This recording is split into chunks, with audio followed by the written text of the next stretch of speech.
নমস্কাৰ বন্ধুসকল, স্বাগতম জনাইছোঁ আপোনালোকক মোৰ ইউটিউব চেনেললৈ। বহুতে সুধি আছে যে পৰীক্ষাবিলাক কেতিয়া পাতিব। চাওক, লকডাউন আজিৰ পৰা লকডাউন ঠিক নহয়। আজি বৰ্তমান সময়ত আপোনাৰ 6 বজাৰ পৰা যিটো দোকান পোহাৰ বন্ধ কৰিব দিছে, এইটো প্ৰায়তো আপোনাৰ কি আৰু কাৰফিউ নিচিনাই হ'ল, লকডাউনৰ নিচিনাই হ'ল। খালি এটা কথাই যে মানে মুভমেণ্ট ৰেষ্ট্ৰিক্টেড হোৱা নাই, দোকান পোহাৰবিলাক বন্ধ কৰিছে।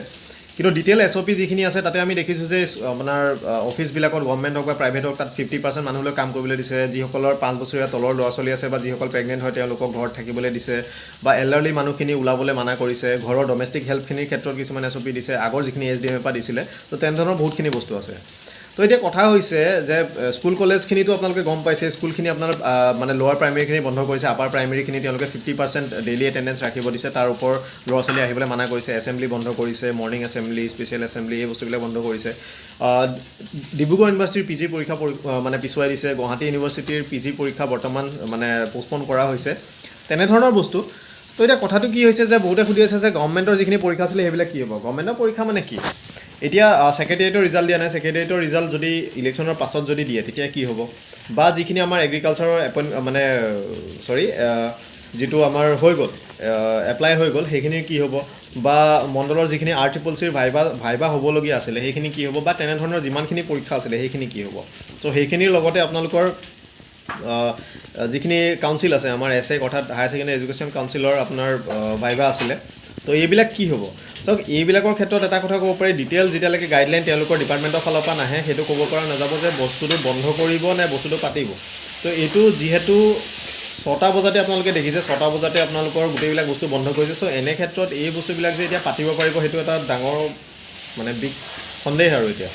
চ' ডিটেইলকৈ যদি আপোনাৰ এগ্ৰিকালচাৰ হওক, এগ্ৰিকালচাৰ ডিপাৰ্টমেণ্টৰ ফালৰ পৰা বা গভৰ্ণমেণ্টৰ ফালৰ পৰা CS ফালৰ পৰা তেনেধৰণৰ যদি কিবা ডিটেইল গাইডলাইন যদি তেওঁলোকে নিদিয়ে, চ' এই বস্তুবিলাক পাতিব পৰা নাযাব। তো আৰু সেইটো ক্লিয়াৰ কথা।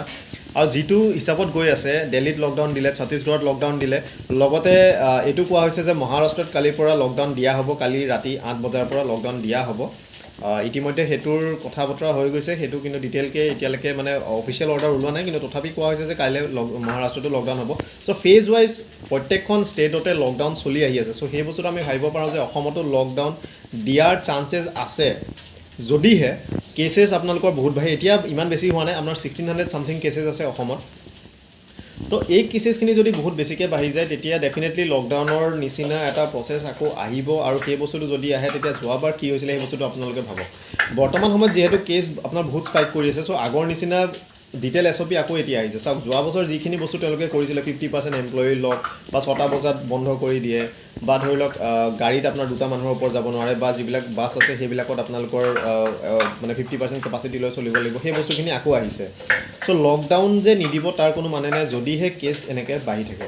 চ' ইন এনি কেছ যদি লকডাউন দিয়ে বা এনেধৰণৰ যদি মানে SOP চলি থাকে, তেতিয়া এনেধৰণৰ পৰীক্ষাবিলাক পাতাত অসুবিধা আছে। অসুবিধা কি কাৰণে আছে তাৰ ৰিজন কেইবাটাও আছে।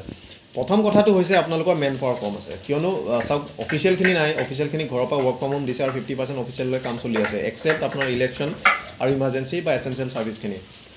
তো মানুহ কম আছে। যিখিনি আপোনালোকৰ পুলিচ আছে, পুলিচখিনিও বহুত বেলেগ বেলেগ কামত লাগি আছে। চ' যিখিনি আপোনাৰ মানে ছিকিউৰিটিৰ কামত থাকে সেই মানুহৰ অভাৱ। তৃতীয় কথাটো হৈছে যিবিলাকত পৰীক্ষা দিব সেই পৰীক্ষাৰ মানুহবিলাক বহুত দূৰৰ পৰা আহে। ছাপ'জ এটা কথা কৈছোঁ, আপোনালোকৰ ধেমাজিৰ পৰা আহে বা তিনিচুকীয়াৰ পৰা আহে, তেনেধৰণৰ মানুহ যিবিলাক পৰীক্ষা দিবলৈ আহিব, কিয়নো পৰীক্ষা চেণ্টাৰ লিমিটেড হয়। ৰিটাৰ্ণ পৰীক্ষাৰ কাৰণে ডিষ্ট্ৰিক্টে পাতে, কিন্তু যেতিয়া ভাইবা হয় বা কিবা হয় সেইটো ডেফিনেটলি আপোনালোকৰ যিটো হেড অফিচ থাকে, মষ্ট প্ৰবেবলি সেইটো গুৱাহাটীতে হয়।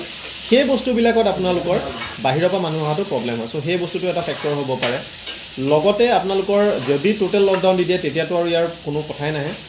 চ' মই এটা কথাই ক'ম, লকডাউন হ'বনে নাই সেইটো কথা মই ক'ব নোৱাৰোঁ, বা পৰীক্ষা পাতিবনে নাই সেইটো ডাইৰেক্টলি মই ক'ব নোৱাৰোঁ, কিয়নো ডিটেইল সেইটো গাইডলাইন চৰকাৰৰ ফালৰ পৰা দিব লাগিব। কিন্তু এটা কথা মই ক'ব পাৰোঁ, যদিহে এনেধৰণৰ মানে পৰিস্থিতি হৈ গৈ থাকে তেন্তে পৰীক্ষা ডেফিনেটলি বাতিল কৰা হ'ব। কিন্তু এটা কথা মই আপোনালোকক আৰু ক'ব বিচাৰিছোঁ যে পৰীক্ষা লাগিলে পষ্টপনে কৰক, পৰীক্ষা লাগিলে যিয়ে কৰক, আপোনালোকে প্ৰিপেৰেশ্যনটো কৰি থাকক, কিয়নো যেতিয়াই আপোনালোকৰ নৰ্মেলাইজ হ'ব চিটুৱেশ্যনবিলাক তেতিয়া আপোনালোকৰ লগে লগে পৰীক্ষাবিলাক কিন্তু এটাৰ পিছত এটা ডাইৰেক্টলি পাতি দিব। ইয়াৰ আগতে আপোনালোকৰ মনত আছে যেতিয়া আপোনালোকৰ ৰিটেন পৰীক্ষাবিলাক হৈছিলে, একেটা দিনতে আপোনালোকৰ 3টা 4টা 5টা 6টা প্ৰায় 10-11টালৈকে পৰীক্ষা একেদিনাই আপোনালোকৰ হৈছিলে। ত' এই বস্তুটো আপোনালোকে মনত ৰাখক। যদি আপোনালোকৰ এনেকুৱা পৰিস্থিতি এতিয়া আহে, আপোনালোকে যিকেইটা পৰীক্ষাৰ ৰিটেন আপোনালোকে দি থৈছে বা ৰিটেন আপোনালোকৰ দিবলৈ আছে, আপোনালোকে কোনটো এপিয়াৰ কৰিব বা কোনটো কাৰণে আপোনালোকে ভালদৰে প্ৰিপেয়াৰ হৈ আছে সেই বস্তুটো আপোনালোকে নিজে ভালদৰে ভাবি ল'ব।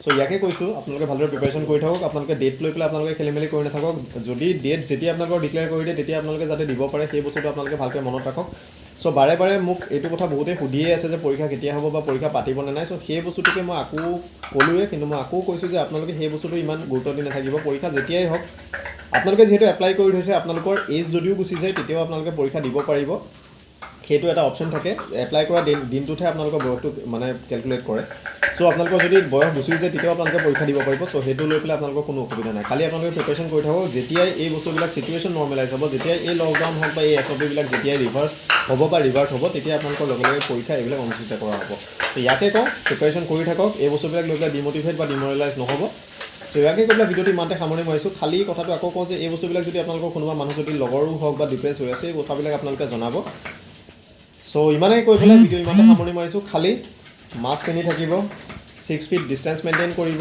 আৰু পাব্লিক প্লেচত যেতিয়াই যায় অলপমান কেয়াৰফুল থাকিব ধন্যবাদ